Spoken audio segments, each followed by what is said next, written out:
បានអនុញ្ញាតគ្រប់នឹងសូមជម្រាបសួរបាទពូមិញពុកម៉ែបងប្អូននៅក្នុងបណ្ដាញសង្គម YouTube ទាំងអស់គ្នាបាទសូមស្វាគមន៍មកកាន់ Channel ដាវីតទិញលក់ឡានបាទថ្ងៃនេះដែរខ្ញុំបានលើសល់3គ្រឿងបាទអាតូស1គ្រឿងបាទហើយនឹង CRV ឆ្នាំ97 2គ្រឿងបាទទី1នេះបាទគឺ Honda CRV បាទឆ្នាំ97បាទពណ៌ស្លែបាទគឺគេហៅពណ៌សំបកអលឹកបាទជាប្រភេទឡានស្អាតបាទដែលមានស្លាកលេខភ្នំពេញបាទ 2E1800 បាទលក់ឡៃឡុងលៀងឃ្លាំងបាទយើងស្តុកបាទធូថ្លៃទេបាទអានេះជាប្រភេទឡានខ្ពស់បាទឆ្នាំ97បាទ UV មកជុំរួចបាទហើយចំពោះឯកសារគឺមានគ្រប់ទាំងអស់បាទ 2E បាទ1800 បាទឬក៏ស្លាកលេខ1800បាទភ្នំពេញបាទប្រព័ន្ធភ្លើងប្រអប់លេខអីបាទម៉ាស៊ីននេះធានាជូនមកឡាននេះបាទជើងក្រោមនេះហាប់ណៃល្អណាស់មានពុកអត់មានច្រេះអីទេឡាននេះបាទក្នុងលឿងបាទ UV ហើយមកជុំលើហ្គាលើក៏មានដែរ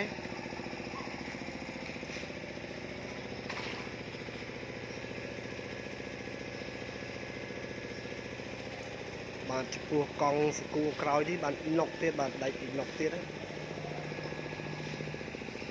បាទបងប្អូនមកគឺមិនខកបំណងទេបាទបងប្អូនទាំងនៅជិតទាំងនៅឆ្ងាយទាំងនៅបណ្ដាខេត្តនៅទីក្រុងភ្នំពេញបាទមានចំណាប់អារម្មណ៍ចំពោះ Honda CRV បាទជាប្រភេទឡានខ្ពស់តែតម្លៃធូរថ្លៃបាទសូមទំនាក់ទំនងមកខ្ញុំបាទផ្ទាល់បាទលេខទូរស័ព្ទបាទទាំង3ប្រព័ន្ធបាទនិងតម្លៃខ្ញុំបានសរសេរនៅក្រោមវីដេអូនេះបាទខមមិនសួរបានទេបាទ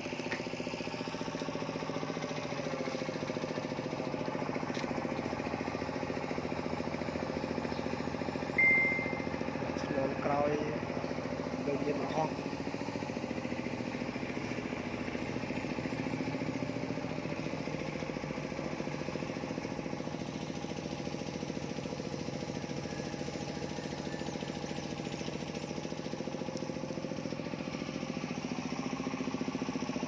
បាទពណ៌សំបកអលឹកបាទ UV មកជុំបាទ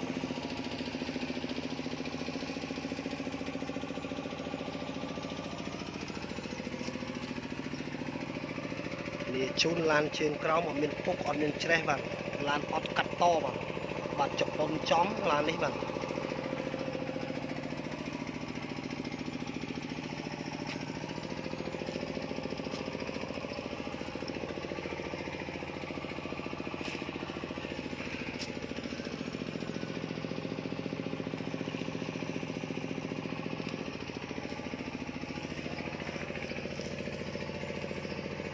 ជើងក្រោមនេះនៅភ្លឹងនេះបាទ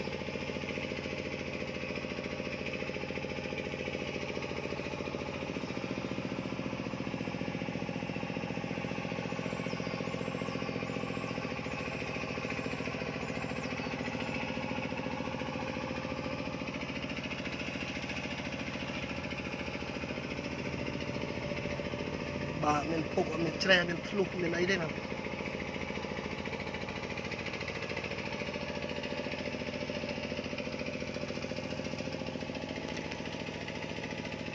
ម៉ាស៊ីនត្រជាក់ល្អបាទ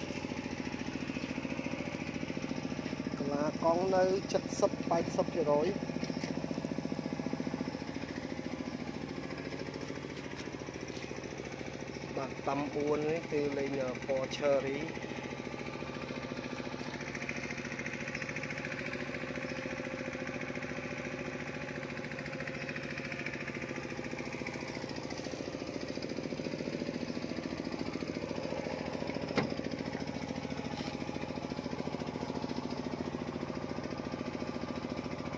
បងប្អូនយកទៅស្អាតយកទៅប្រើចាក់សាំងនេះមានយកធ្វើទេឡាននេះបាទ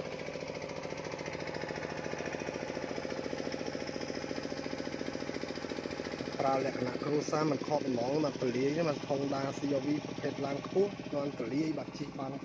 មកគ្រួសារបាទកាសចូលឆ្នាំចិនខាងមុខឬចូលឆ្នាំខ្មែរបាទស៊ីសាំងតិចទេបាទ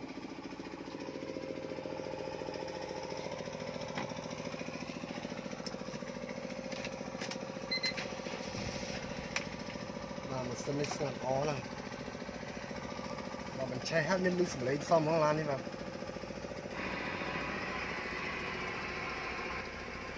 បាទមិនងាយ CD វិទ្យុឬក៏ចង់ប្រើ memory ក៏បាន flash ក៏បានបាទ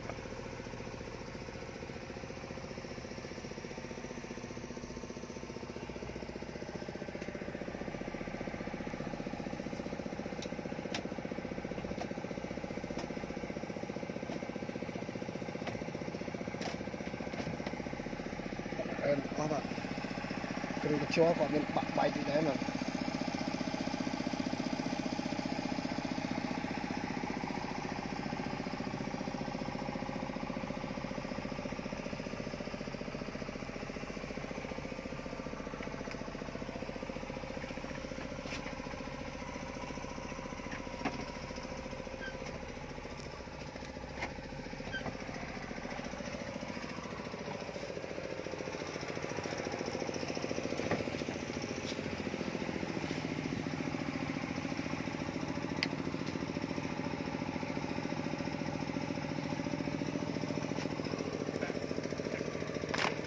chạy đến nơi vắng rồi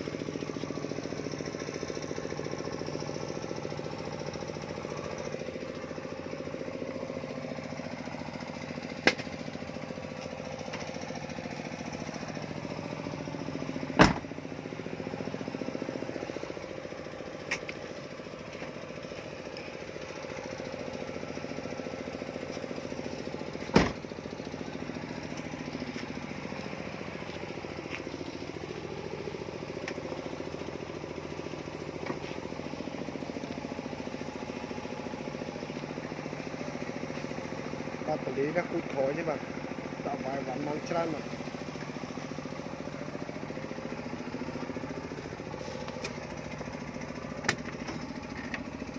xong rẽ lên bên đó sao đôi tê ấy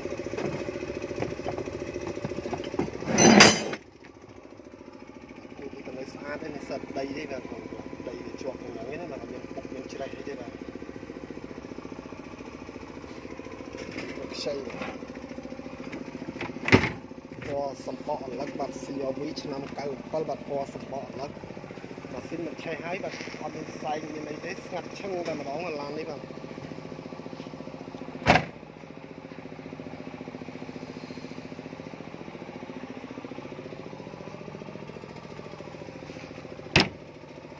បាទខាងនេះដែរគឺ CRV បាទឆ្នាំ 97 ដែរពណ៌ប្រាក់បាទ ABS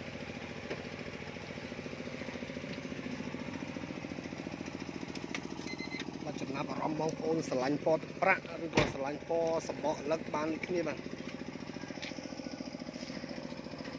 បាទពុនផ្លូវឈៀកអីរួចទាំងអស់ហ្នឹងបាទអត់មានលំបាកចំពោះបងប្អូនយកប្រើត្រូវបងពុនឬឡើងឈៀកអីទៀតទេបាទខាងនេះបាទ ABS ប្រព័ន្ធហ្វ្រាំង ABS តេឡេរួចបាទខាងនេះដែលមានស្លាកលេខបាទភ្នំពេញបាទ256537បាទ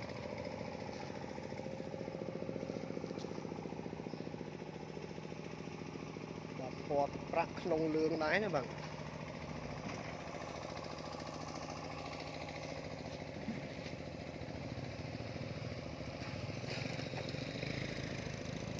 បាទនេះសោតលេមានរួច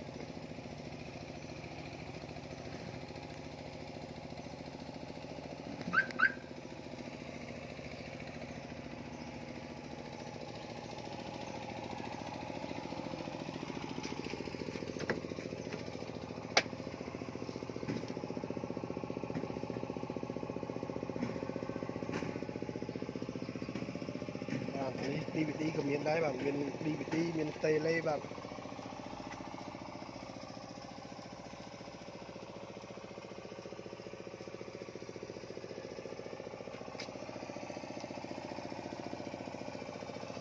chúa và mình bạc bay ở đấy là cả này bạn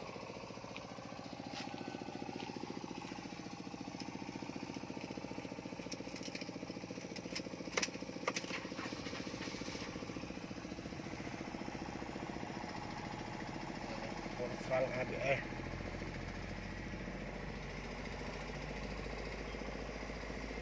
mesin dicek kalau cek lo dah ni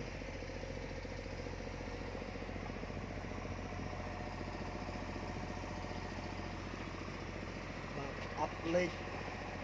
mesin sân em có bạn hay có xôm từ này chú đấy mà chụp mesin hay là up lên trên crown bạn nên phục nên chơi lan up cắt to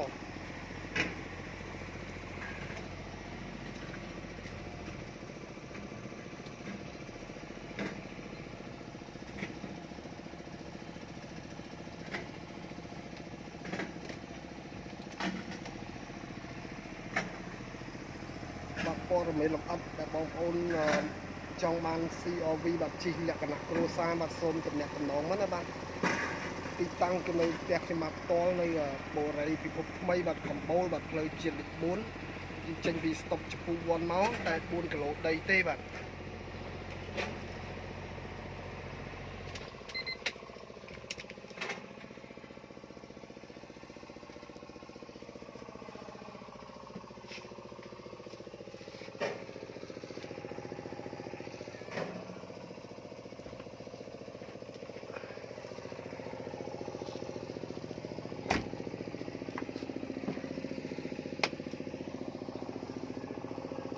ngày đây ngày trong sập đá bạn phải sáu mà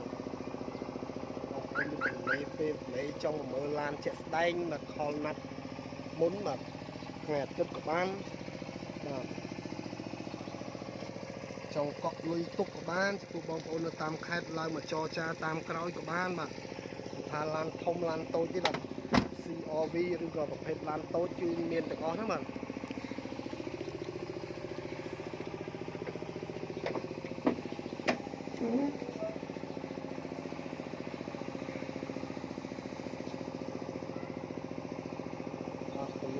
mà CRV bạn chỉ bằng cái trang hàng cõi tạo vài vạn man trang chứ bạn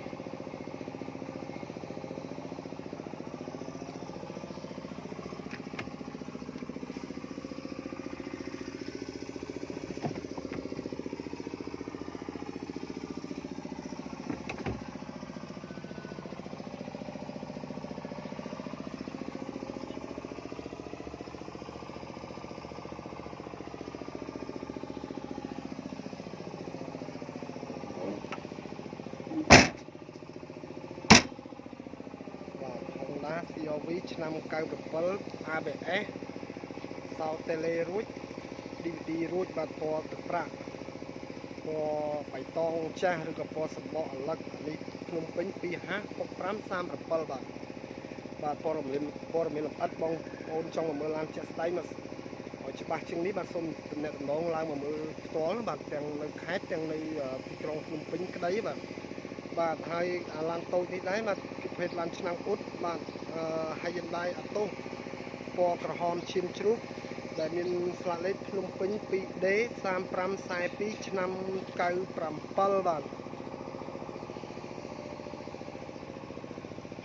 ខាងនេះឆ្នាំ97បាទក៏ជាប្រភេទឡានស្អាតដែរតម្លៃធូរថ្លៃអត់ស្មើនឹងម៉ូតូមួយគ្រឿងទេខាងនេះបាទ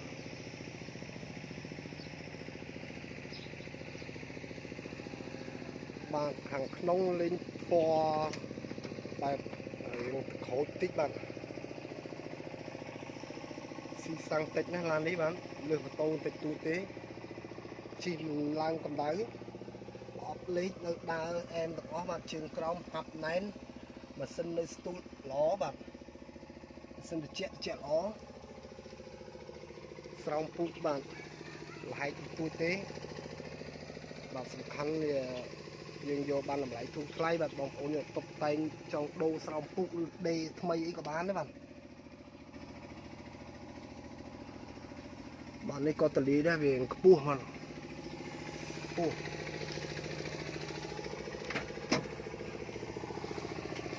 បាទហើយយើងដែរអាតុសបាទនេះក៏ហៅថាឆ្នាំងអ៊ុតកលាកង់ក៏នៅអែមដែរ ជើងក្រោមមិនមានពុកមានច្រេះទេបាទឡាននេះបាទ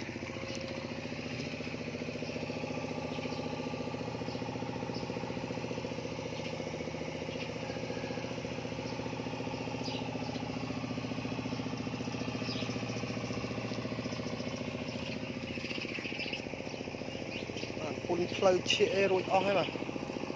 ឯកសារគ្រប់ទាំងអស់បាទឡានបាទចង្គៀងខាងមុខស្តុបអីនៅភ្លឺស្អាតណាស់បាទភ្នំពេញ 2D បាទ35 42ណាបាទនោះបាទឈៀកពុនផ្លូវរួចអស់ហើយបាទថ្មីទាំងអស់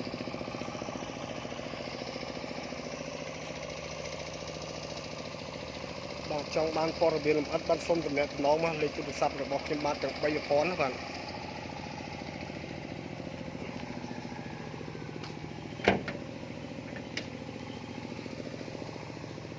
នេះក៏លោកកលៀតម៉ាស៊ីន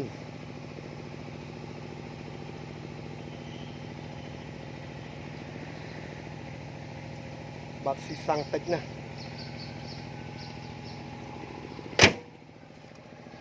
បាទអញ្ចឹងខ្ញុំបាទក៏សូមថ្លែងអំណរគុណយ៉ាងជ្រាលជ្រៅបាទចំពោះពុកម៉ែបងប្អូនទាំងអស់គ្នាដែលបានតាមដានការ live review លម្អិត